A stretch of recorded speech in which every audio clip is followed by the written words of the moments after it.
I always thought I'd feel beautiful on my wedding day.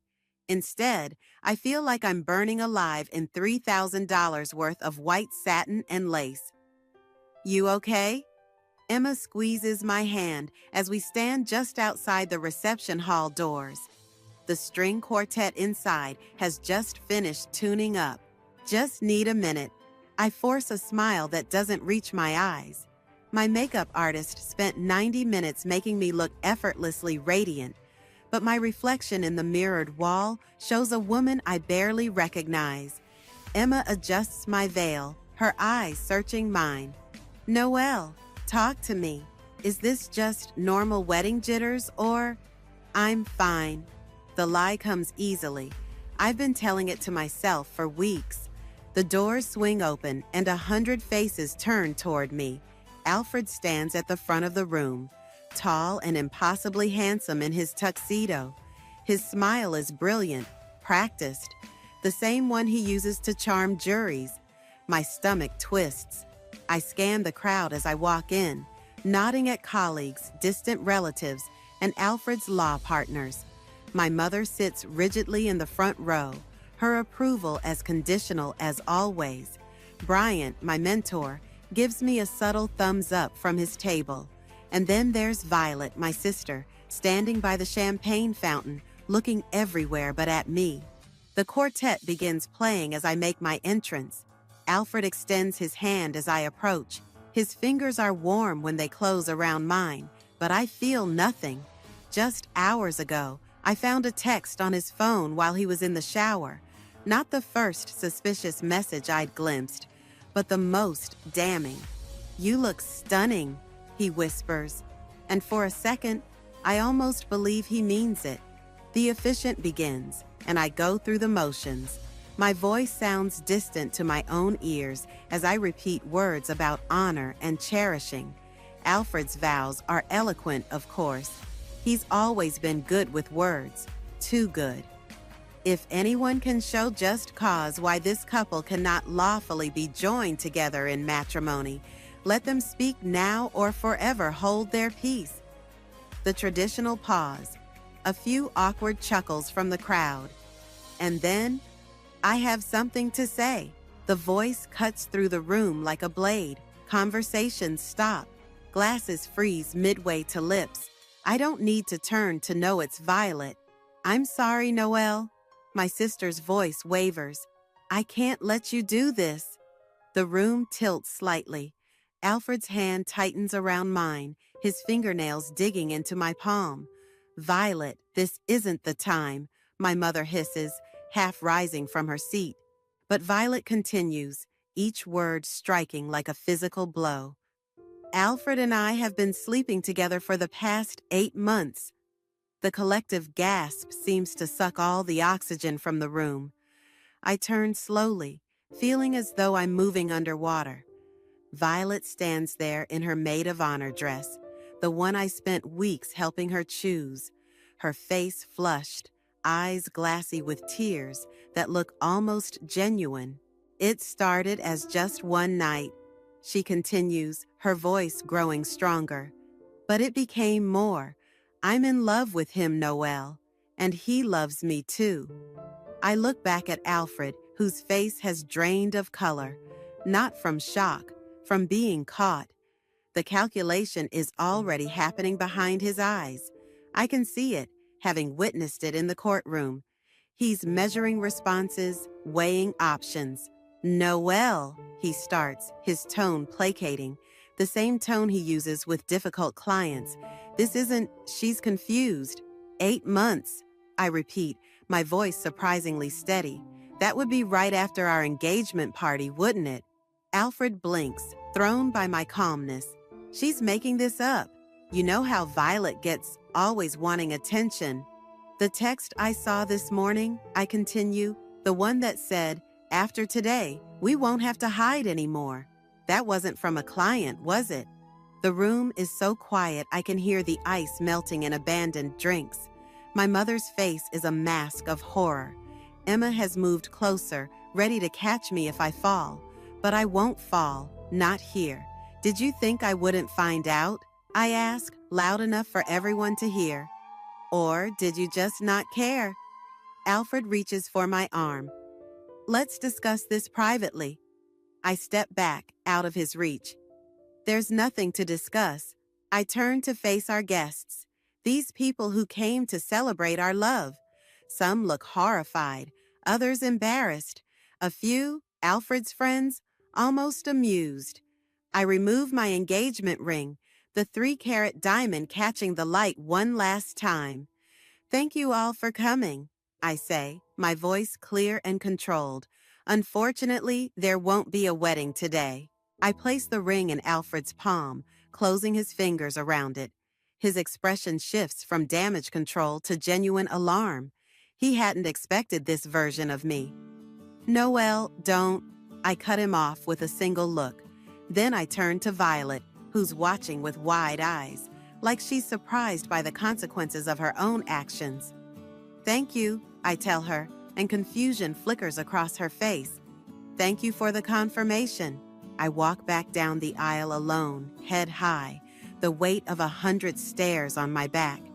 The heavy doors close behind me with a decisive thud, and only then do I allow myself a single shuddering breath. The dress that took 6 months to perfect now feels like a costume I can't wait to shed. The hotel room ceiling has a small water stain in the corner. I've been staring at it for hours, watching how it changes shape in the shifting darkness. 3 in the morning, and sleep feels like a distant memory. I kick off the suffocating duvet and sit up. My wedding dress is crumpled in the corner where I left it, a white ghost haunting the room. I should have burned it. My phone lights up for the 47th time tonight. Alfred again. I don't need to read the message to know what it says. They've all followed the same pattern. Denial, then anger, then desperate pleas for me to answer him so he can explain.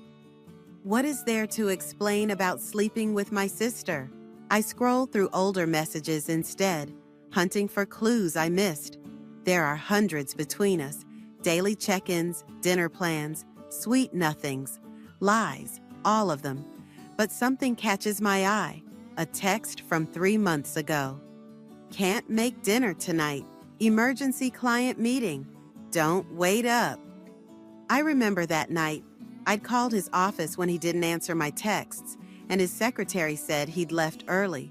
I'd brushed it off, trusting him completely. That same night, Violet had canceled our weekly sister lunch for the following day. A terrible migraine, she'd claimed.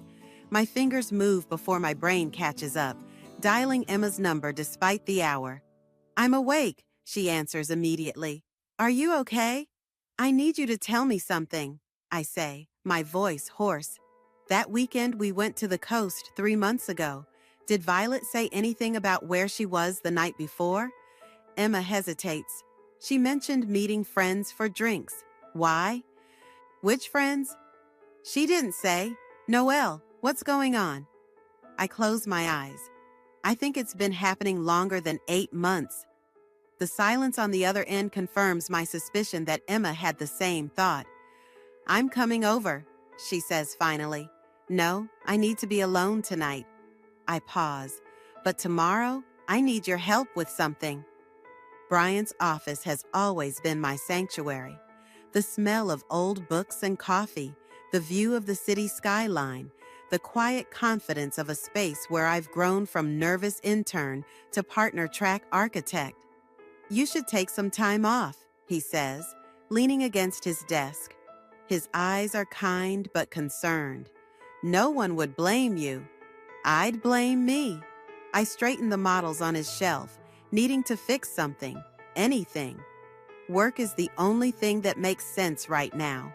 Bryant sighs. Noel, I hired someone, I blurt out. A private investigator. His eyebrows shoot up. To what end? I need to know everything. My voice doesn't waver. How long it's been happening? If there were others, I need facts, not just Violet's version. And then what? Bryant asks gently. I don't have an answer, not one I'm ready to say out loud. My phone buzzes. A text from the PI I hired this morning. Found something? Meeting in 20? The cafe is busy enough that our conversation won't be overheard. The investigator, a woman named Jess, with shrewd eyes and a no-nonsense attitude, slides a folder across the table. That was fast, I say. Some things are easy to find if you know where to look. She taps the folder. Credit card statements, hotel receipts, phone records. They weren't exactly careful. My hands shake as I open it. The first page is a credit card statement. Alfred's. Multiple charges at a hotel downtown, dating back nearly a year. The same hotel every few weeks. A year, I whisper. They've been doing this for a year. Jess nods. There's more. Your sister's social media has them in the same locations too many times to be coincidental. Different cities even. They took a weekend trip to Chicago 3 months ago. The coast trip, the migraine, the client emergency. It all clicks into place. That's not all, Jess continues, her voice softening slightly. There are text messages. I managed to recover some deleted ones from the cloud backup. I flip to the next page and immediately wish I hadn't. The messages between them are explicit, intimate, plans and promises, discussions about their future. After I was out of the picture, soon we won't have to hide, Alfred had written. Just a few more months until the wedding and the prenup is signed. Then we'll have everything we need. The prenup, the one that would have given Alfred access to my trust fund if we stayed married for at least a year. The inheritance my grandfather left specifically to me, not Violet. This wasn't just an affair. It was a con. My phone rings, Violet's name flashing on the screen. For the first time since yesterday, I answer. Noelle, thank God, she breathes. I've been so worried. Can we talk? Please, I need to explain. Where are you right now? I ask, my voice eerily calm. At Mom's, she's not happy with me. I bet she isn't. I close the folder, my decision made. Tell me something, Violet. Was it worth it? What? Was destroying me worth whatever he promised you? She starts to cry, those familiar tears that have gotten her out of trouble our entire lives. It wasn't like that. I fell in love. You fell in love with my fiancé and my money, I cut in. That's quite a coincidence. Her crying stops abruptly. What are you talking about? I know about the prenup, Violet. I know about Chicago. I know everything. The silence stretches between us. This isn't over, I say finally, not by a long shot. I hang up and look at Jess, who's watching me with something like respect. What's next? She asks. I take a deep breath. Everything. I want to know everything. 3 days after my wedding that wasn't, I sit cross-legged on my living room floor surrounded by evidence of my former life's implosion. Jess has been thorough. Hotel receipts, photos, text message logs, and location data spread around me like the world's most depressing puzzle. I pick up a photo of Alfred and Violet at a restaurant in Chicago, his hand on hers, both smiling like they'd invented happiness. The timestamp matches our coast trip perfectly. My phone buzzes with a text from Emma. You still alive in there? I haven't left my apartment since meeting with Jess. Haven't showered today either, if I'm being honest. Barely, coming up for air soon. Good, Bryant called. He's worried. I set down my phone without responding. Bryant's concern feels like one more responsibility I can't handle right now. The evidence tells a story I'm still struggling to accept. Alfred and Violet's affair began just weeks after he proposed, not after the engagement party, as she claimed at the wedding. Their Chicago trip wasn't the only one. They'd been to New York twice, once, while I was at a conference in Seattle. The prenup Alfred had insisted upon, just to protect us both, had been carefully designed to give him access to my inheritance after a year of marriage. And Violet, my little sister, the girl I'd protected from bullies, helped through college, defended to our mother countless times. She'd been planning to move in with him after I signed those papers. My doorbell rings, startling me. Through the peephole, I see Alfred, looking haggard in rumpled clothes. "I know you're in there, Noelle," he calls through the door. "We need to talk." My heart hammers against my ribs. I press my back against the wall, willing him to leave. "I'm not going anywhere until you open this door," he continues, his lawyer voice slipping into place. The neighbors are starting to notice. That calculated manipulation, using my concern for appearances against me, ignites something molten in my chest. I swing the door open. Alfred's eyes widen at my appearance. Unwashed hair, sweatpants, dark circles under my eyes. Good. Let him see what he's done. "You have 30 seconds, I say. He pushes past me into the apartment before I can stop him, then freezes when he sees the evidence spread across my floor. "What is all this?" His voice has lost its confidence. "Your life, Alfred, or at least the parts you tried to hide." He picks up a hotel receipt, his face paling. "You had me investigated? That's invasive, unethical, funny coming from the man who was sleeping with my sister while planning to steal my inheritance." Alfred's expression shifts, the mask slipping to reveal something calculating beneath. "It wasn't like that." "No? Then explain the prenup. Explain why you needed access to my trust fund after 1 year of marriage." "That was standard protection." "For whom?" I step closer. "The prenup my lawyer drafted protected both of us. The one you insisted on replacing it with protected you.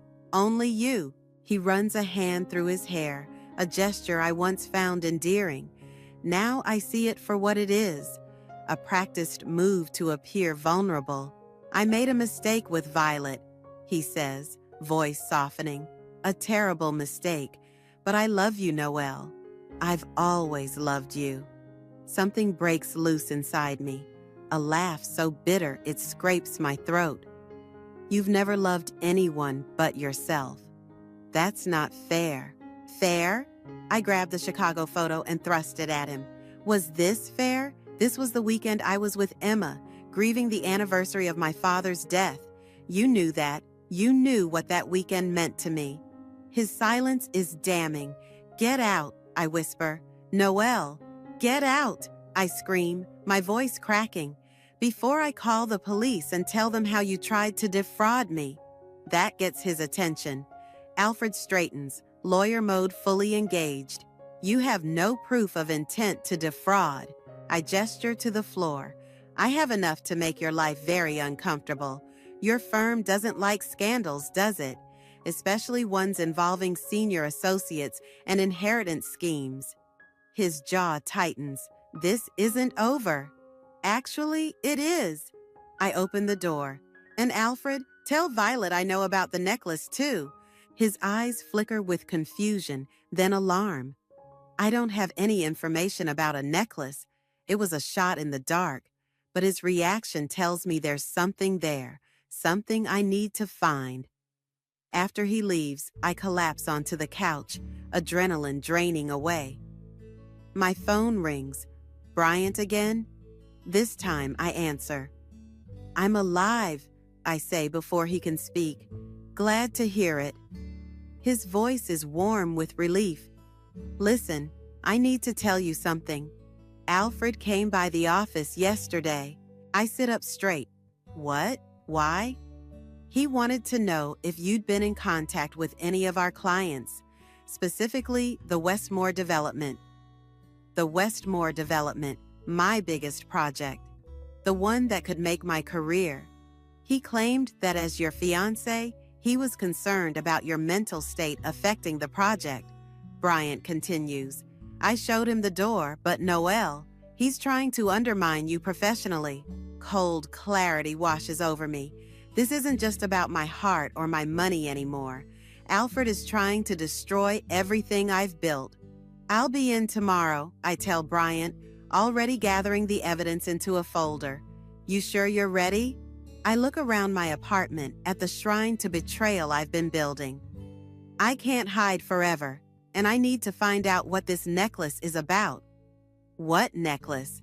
I don't know yet, I admit, but I think it might be the key to understanding why Violet really did this. The Westmore presentation boards gleam under the conference room lights. I've spent the last 3 days rebuilding myself through work, showered, dressed in my sharpest suit, armed with coffee and determination. If Alfred wants to question my professional competence, I'll answer with excellence. They're going to love this, Bryant says, examining my revised designs. The sustainability elements are inspired. Thanks. I straighten papers that don't need straightening. Any word on who's representing the Westmores today? Bryant hesitates. Their regular counsel and Alfred. My hands freeze. What? He's claiming the Westmores specifically requested him. I tried to have him removed, but it's fine. I cut him off, though it's anything but fine. I can handle Alfred. Bryant studies me. You don't have to do this today. Yes, I do. I check my reflection in the glass wall. He's trying to rattle me. I won't give him the satisfaction. The conference room door opens, and the Westmores enter, Robert and his daughter Melissa, followed by their financial advisor. And then Alfred, looking immaculate in a suit I helped him choose last Christmas. Our eyes meet. His hold a warning, mine a promise. Noelle? Robert Westmore embraces me warmly. Bryant tells me you've been working miracles with our project. Just doing my job, I smile, ignoring Alfred completely. Shall we begin? The presentation flows smoothly. I walk them through the redesigned community space, the green energy implementations, the cost-saving measures that don't sacrifice quality. I'm in my element, confident and clear. Then Alfred clears his throat. I have some concerns about the timeline. I keep my expression neutral. The timeline is aggressive but achievable. Given recent events, he continues, eyes fixed on me, I wonder if the firm can guarantee consistent project management. There it is, the attack I anticipated. If you're referring to my personal life, Alfred, I say, my voice steady, I assure you it has no bearing on my professional commitments. I'm simply concerned about emotional stability. A valid concern, I interrupt, turning to the Westmores, which is why I've implemented additional oversight protocols and brought in Tara from our sustainability team as support. You'll find the details on page 12 of your packets. Alfred blinks, caught off guard by my preparation. Melissa Westmore flips to the page. This is impressive, Noelle. You've thought of everything. Not everything, Alfred mutters. Robert Westmore frowns. Is there something specific troubling you, Alfred? Because from where I sit, Noelle has addressed all our concerns thoroughly. Alfred forces a smile. Just doing my due diligence. The meeting concludes with handshakes and approvals. As everyone files out, Alfred lingers. Clever move, he says once we're alone. But this isn't over. It was over the moment Violet opened her mouth at our wedding, I reply. Now it's just cleanup. His eyes narrow. Speaking of Violet, she's quite upset about your accusation. What accusation? About the necklace. She says she doesn't know what you're talking about. I maintain my poker face. Interesting that she's so upset about something she knows nothing about. Alfred steps closer. Whatever you think you know, I know enough. I gather my materials, and I'm learning more every day. His expression hardens. Be careful, Noelle. You might not like what you find. The threat hangs in the air as he leaves. Only when the door closes do I allow myself a shaky breath. You bluffed? Emma laughs, pouring more wine into my glass. We're at her apartment, safely away from any memories of Alfred or Violet. That's brilliant. It was a guess, I admit, but his reaction told me everything. There's something about a necklace that matters to them both.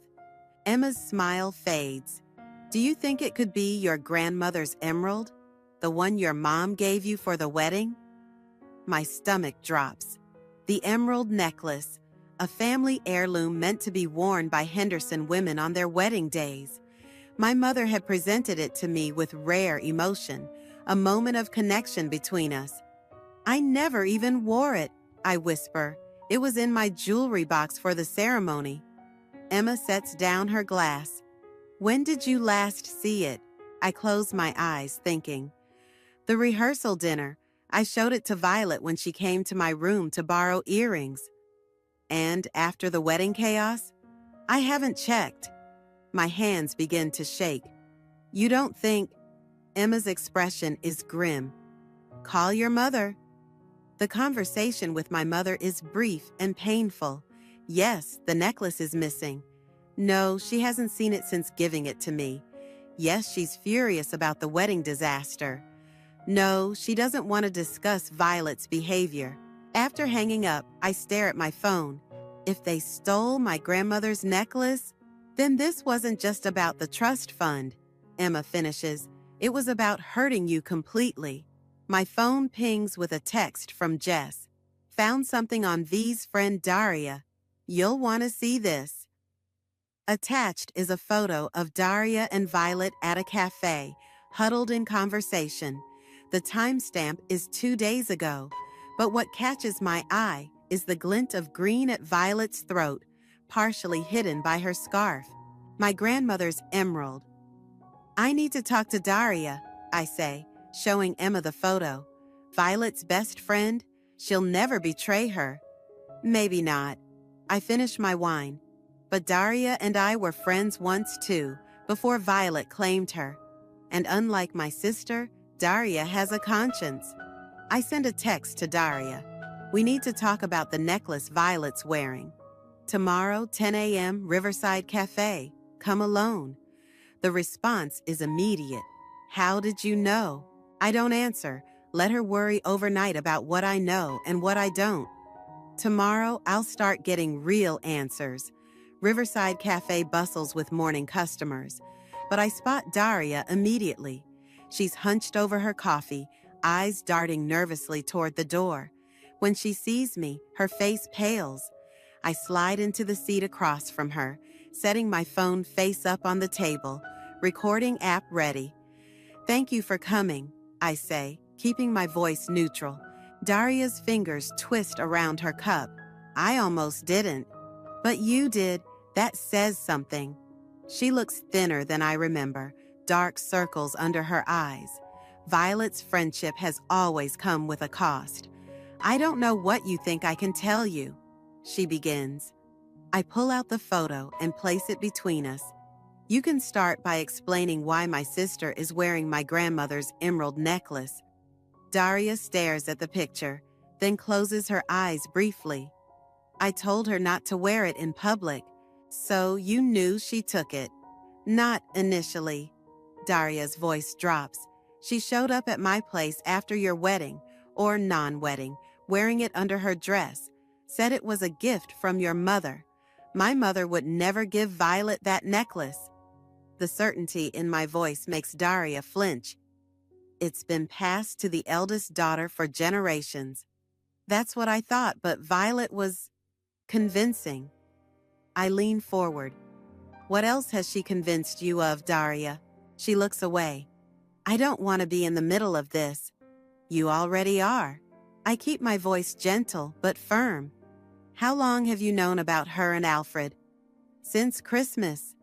She meets my eyes finally. I saw them together at the mall when they were supposedly shopping separately for your gifts. They didn't see me. 6 months. While I was planning my wedding, my friend knew my sister and fiancé were betraying me. Why didn't you tell me? Daria's eyes fill with tears. Violet said it was just physical, that it would end before the wedding. Then she said Alfred was leaving you anyway, that you were too focused on your career to make him happy. Each word is a fresh cut. I take a steadying breath. And the trust fund? The prenup? Daria looks genuinely confused. What prenup? I explain briefly about Alfred's financial scheme. Daria's expression shifts from confusion to horror. I didn't know about any of that, she whispers. Violet never mentioned money. What did she mention? Daria hesitates. She said it was finally her turn to be the favorite. The words hit me like a physical blow. Her turn? She's always felt second best. To you, the successful daughter, the one your mother respects, the one who got the family heirlooms and the trust fund from your grandfather. That's not... I stop myself. Isn't it true? Our mother has always been harder on Violet, comparing her unfavorably to me. And our grandfather did leave his money only to me, saying Violet was too irresponsible. That doesn't justify what she did, I say finally. No, Daria agrees. It doesn't. She reaches into her bag and pulls out a small velvet pouch. I took this from her yesterday. Told her I needed to borrow it for a date. My grandmother's emerald necklace spills into my palm, the green stone catching the light. My throat tightens. Why are you giving this to me? Daria looks miserable. Because I should have told you at Christmas, because what they're doing is wrong. As I'm processing this, the cafe door opens. Violet walks in, freezing when she sees us together. Her eyes lock on the necklace in my hand. You bitch, she hisses at Daria.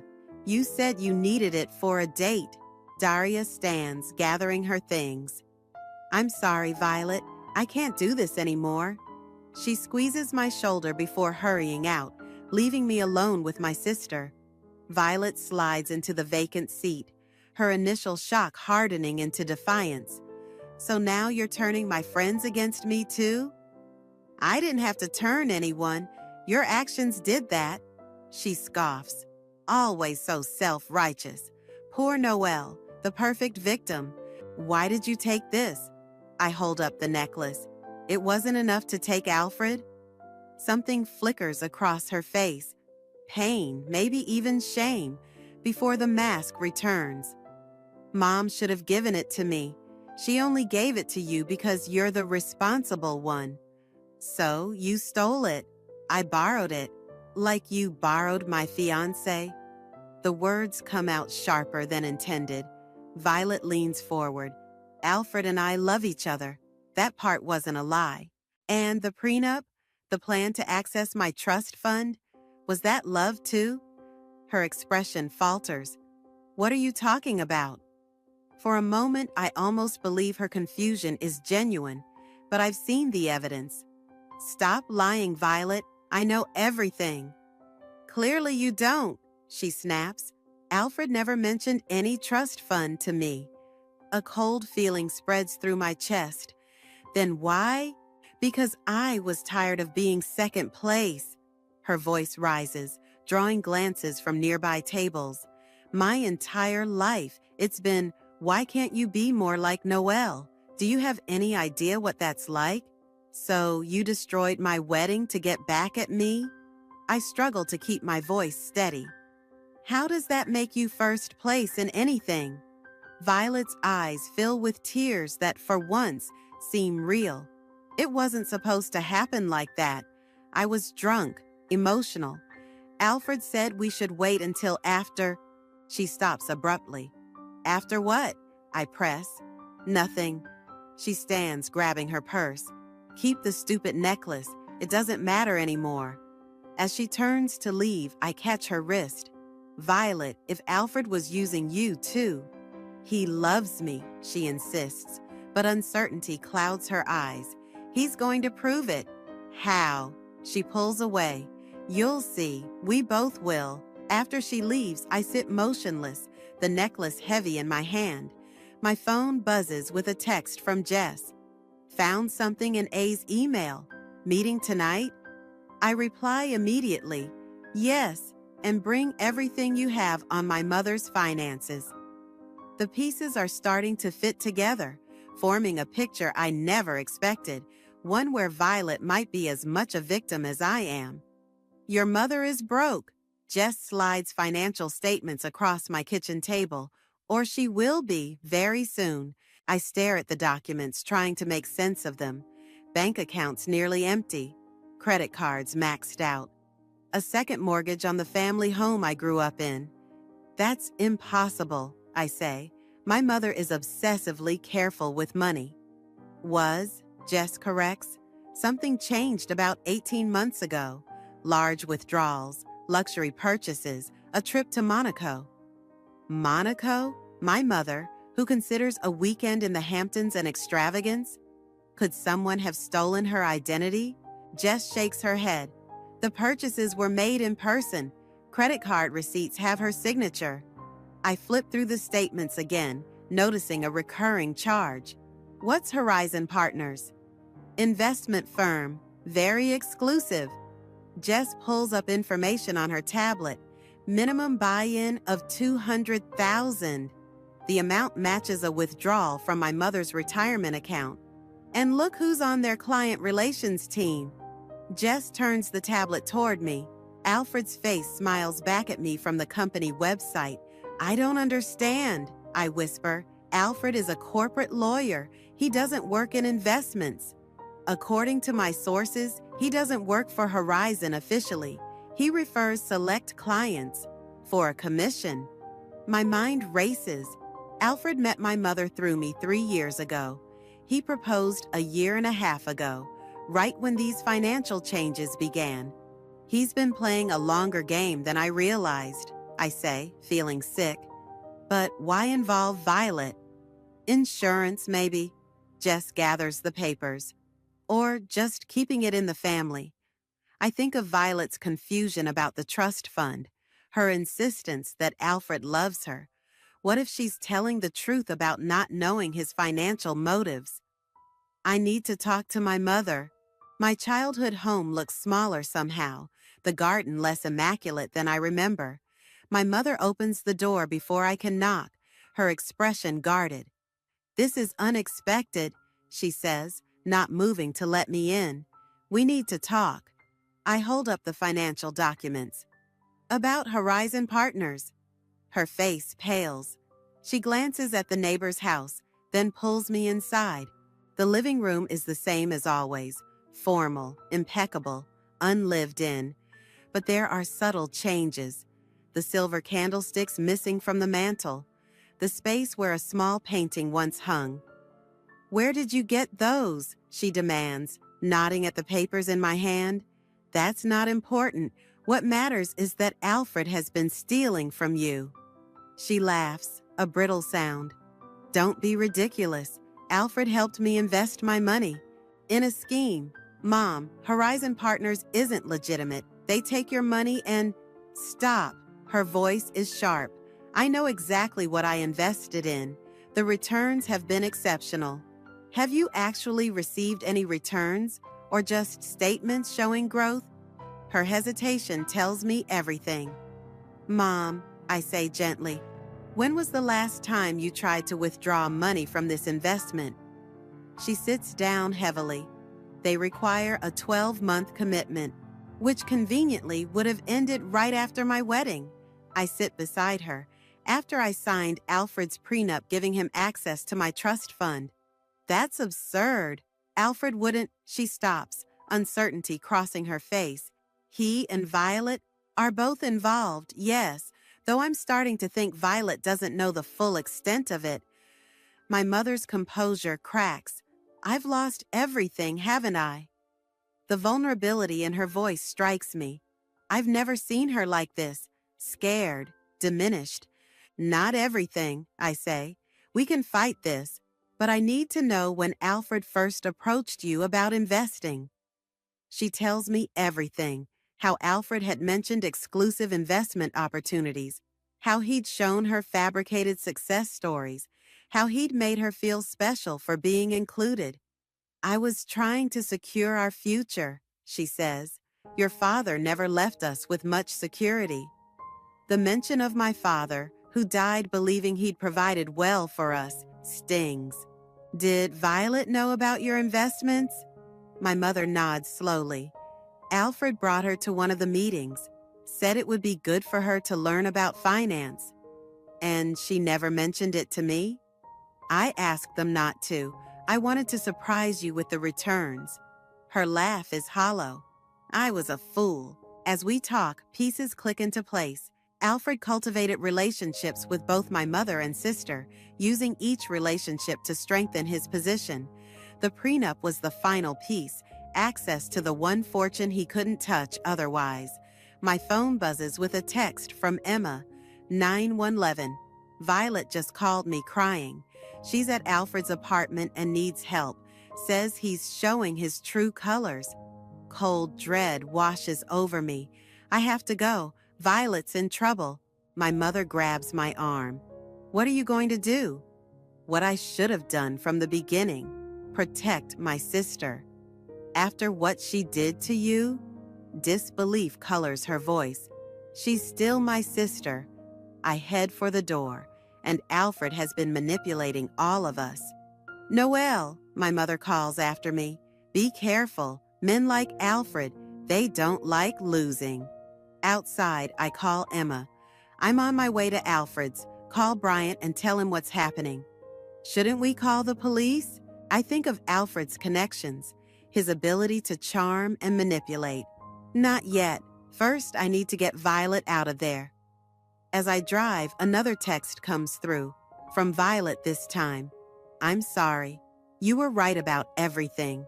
He wants the necklace back. Says it's worth more than I know. The emerald necklace, still in my purse from this morning. What did Alfred say? You might not like what you find. I press the accelerator harder. Whatever game Alfred is playing, it ends tonight. Alfred's luxury apartment building gleams like a fortress of glass and steel. The doorman recognizes me, his eyes widening slightly. Ms. Harper, I thought, I'm expected, I lie, striding past him. In the elevator, I check my phone. No new messages from Violet. Emma is 20 minutes away. Bryant hasn't responded. My fingers close around the velvet pouch in my purse, the emerald necklace suddenly heavy with significance. The elevator opens directly into Alfred's penthouse. The space is immaculate as always. Minimalist furniture, strategic lighting, floor-to-ceiling windows overlooking the city. No sign of disturbance. No sign of Violet. Hello? My voice echoes in the open space. Alfred emerges from his home office, tumbler of whiskey in hand. He looks unsurprised to see me. Noelle, what an unexpected pleasure. His tone is smooth, controlled. Where's Violet? He takes a deliberate sip. Not here. Cold fear grips me. She texted me, said she was with you. Did she? He sets down his glass. Phones can be so unreliable. I pull out my phone, showing him Violet's message. Stop playing games. Where is my sister? Alfred studies the text, then smiles. Ah, she was here earlier. We had a disagreement. She left. Without her phone? I step closer. What did you do to her? Always so dramatic. He sighs. I simply explained some financial realities she wasn't prepared to accept. Like how you've been scamming my mother? His expression flickers, surprise, quickly masked. I've helped your mother make sound investments. In a fake company with non-existent returns? I move toward the windows, keeping distance between us. The game is over, Alfred. I know everything. He laughs, but it doesn't reach his eyes. You always think you know everything. That's your problem, Noelle. So convinced of your own superiority. This isn't about me. It's about what you've done to my family. Your family? His voice hardens. The mother who values status over happiness? The sister who's been jealous of you her entire life? They were easy to convince, Noelle, because deep down, they wanted to believe they deserved more than you gave them. Each word lands like a blow, but I hold my ground. Where is Violet's phone? He gestures vaguely toward his office. Probably in there. She was quite upset when she left. I moved toward the office, keeping my eyes on him. The door is ajar, desk lamp casting shadows across the room. Violet's phone lies on the desk beside. I freeze.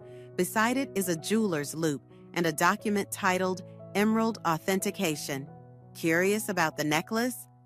Alfred appears in the doorway behind me. It's quite a remarkable piece, much more valuable than your family realizes. I turn slowly. What are you talking about? The emerald. He steps into the room. Colombian, exceptional clarity, over 15 carats, conservatively worth $500,000, more with its historical provenance. My mind races. My grandmother's necklace is a family heirloom, not some priceless gem. Your grandmother's? He laughs. That necklace dates back to the 1850s. It belonged to a Spanish countess before making its way to America. Your family probably has no idea of its true origin or value. The pieces click together. That's why you wanted me to wear it at the wedding. You were going to steal it. Not steal, simply relocate. His smile is cold. I have a buyer who's been looking for exactly such a piece. No questions asked. And when I didn't wear it to the wedding, Violet proved useful after all. He shrugs. She took it without prompting, a gift from the universe. Disgust rises in my throat. Did you ever care about either of us? Business is business, Noel. He steps closer. Now, I believe you have something that belongs to me. The necklace doesn't belong to you. Neither does your grandfather's trust fund, but that didn't stop you from hoarding it. His voice turned silky. You never planned to share with Violet, did you? Even knowing how your mother always favored you? I won't let him manipulate me. Where is Violet now? Safe, probably crying to one of her friends. He holds out his hand. The necklace, Noel. And if I don't give it to you? His expression hardens. Then things become unpleasant for everyone. My phone buzzes, a text from an unknown number. It's Daria. Violet is with me. She's scared. Alfred threatened her. Relief floods through me, followed by clarity. I need to keep Alfred talking until Emma arrives. You know what I don't understand? I move toward the window, putting the desk between us. Why the elaborate scheme? Why not just steal the necklace? Because I'm not a thief, he says, affronted. I'm an opportunist. The trust fund was the primary goal. The necklace was a bonus. And my mother's investments? Seed money, establishing credibility. He smiles. Your mother was surprisingly easy to convince, so eager to prove her financial acumen. You destroyed her retirement for seed money? Anger burns through me. Collateral damage, he shrugs. Now enough stalling. The necklace. I reach into my purse, fingers closing around the velvet pouch. You know what the worst part is, Alfred? I actually loved you. And I appreciated that about you. His smile doesn't reach his eyes. Love makes people so wonderfully compliant. The elevator chimes in the living room. Alfred's head turns slightly at the sound. In that moment of distraction, I press send on the voice recording app that's been running since I entered the apartment, forwarding the file to Emma, Bryant, and Jess. Alfred's eyes narrow as he turns back. What did you just do? I hold up my phone, showing him the sent confirmation. Business is business, Alfred. The fury that crosses his face is terrifying. He lunges across the desk, grabbing for my wrist. Give me that phone! I sidestep, but he catches my arm, fingers digging painfully into my skin. We struggle, his strength overwhelming mine. Let her go. Emma's voice cuts through the room. She stands in the doorway, Bryant beside her, both of their phones held up, recording. Alfred freezes, calculation passing across his face. He releases me with a shove that sends me stumbling backward. This proves nothing, he says, straightening his shirt. It's your word against mine. Actually, Bryant steps forward, it's your words against you. That confession about defrauding Reese Henderson? Very compelling evidence. Alfred's face drains of color as he realizes the extent of what I've recorded. "You won't get away with this," he hisses at me. I pull the emerald necklace from my purse, holding it up to the light. "I already have." The police station smells like industrial cleaner and bad coffee. I've been answering the same questions for 3 hours, my voice growing hoarse as I explain Alfred's scheme again and again. The recording makes it straightforward, but the detective wants every detail. "And the necklace?" she asks, making notes. "A family heirloom." I place the velvet pouch on the table, apparently worth far more than we realized. She nods. "We'll need to keep this as evidence temporarily." I understand. I glance at the clock, nearly midnight. Is my sister still here? Finishing her statement in the next room. When I'm finally released, I find Emma waiting in the lobby, scrolling through her phone. "Bryant took your mother home," she says, standing. "Alfred's being held without bail, flight risk. And Violet?" Emma hesitates. Still inside, Daria's waiting for her. As if summoned by her name, Violet emerges from a side door, looking small and exhausted. When she sees me, she stops, uncertainty written across her face. "I'll wait in the car," Emma says, squeezing my arm before slipping outside. Violet and I stand in silence, the fluorescent lights humming overhead. All the anger I've carried these past weeks feels suddenly heavy, exhausting. "I didn't know," she finally says, "about Mom's money, about the necklace." "I know," her eyes widen slightly. "You believe me?" "Alfred manipulated all of us." I take a step closer. "But that doesn't erase what you did, Violet. You still chose to sleep with my fiancé. You still chose to humiliate me at my wedding." She looks down. "I was jealous of everything you had, everything you were." "And now?" I ask. "What do you think I have now?" Tears fill her eyes. "Your dignity, your strength." She wipes her cheek. "I never had either." The admission hangs between us. Not quite an apology, but perhaps the most honest thing she's ever said to me. "Where will you go tonight?" I ask. "Daria's offering her couch." She attempts a smile. Apparently, I've used up all my betrayal allowance with her. I nod, not yet ready to offer more. "Get some rest. We'll talk tomorrow." As she turns to leave, I add, "Violet, I'm glad you're safe." The surprise in her eyes says everything about our relationship, how broken it's been, long before Alfred entered our lives. Dawn breaks as I unlock my apartment door, Emma trailing behind me. We're both exhausted, moving on autopilot as we kick off shoes and collapse onto the couch. "You should sleep," Emma says, stifling a yawn. "Not yet." I pull out my phone, dialing a number I rarely use. My mother answers on the first ring, voice alert despite the hour. "Noelle, is it over? Alfred's in custody. The police have everything they need." I take a deep breath. "But we need to talk about what happens next." "I've lost everything," she says quietly. "The investments, the house equity. Not everything." I meet Emma's questioning gaze. "I'm transferring funds from my trust to cover your losses." Silence on the line. Then, "I can't accept that." "You're not accepting anything. I'm fixing what Alfred broke." I pause. "But there are conditions." "What conditions?" Her voice turns wary. "Family therapy, you, me, and Violet, weekly." Another long silence. "Is that really necessary?" "Yes." My voice is firm.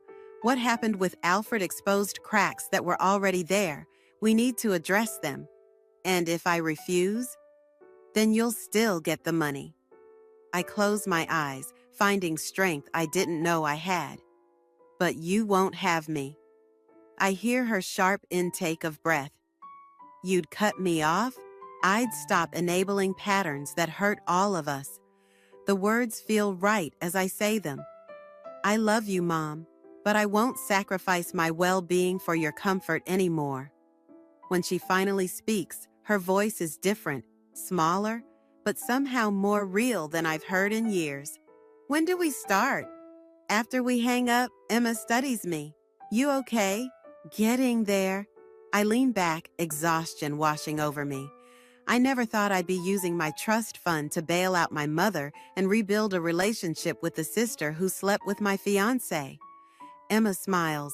Life's funny that way. Hilarious.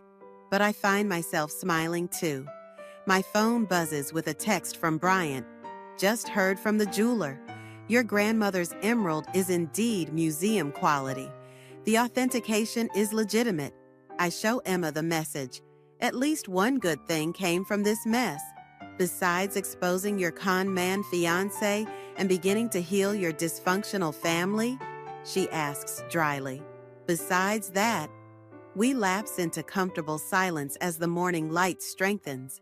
I think about the woman I was just weeks ago, planning a wedding, trusting blindly, avoiding difficult conversations. I need to shower, I announce standing, then sleep for approximately 3 days. Emma nods. Want me to stay? No. I smile at her surprise. I'm okay being alone now. As she gathers her things to leave, I find myself standing at my window, watching the city wake up. The emerald necklace is still in police custody, but I can feel its weight around my neck, the inheritance of strength I never knew I possessed. Emma pauses at the door. What will you do with the necklace when you get it back? I turn from the window, the answer coming with unexpected clarity. Keep it safe, then someday pass it to someone who understands its true value. Not its price, its history. The story of women who survived betrayal and emerged stronger, a legacy worth more than any gemstone. I am who I choose to be, I whisper to myself as the door closes behind Emma. The words echo in my empty apartment, no longer a statement of defiance, but a simple, powerful truth.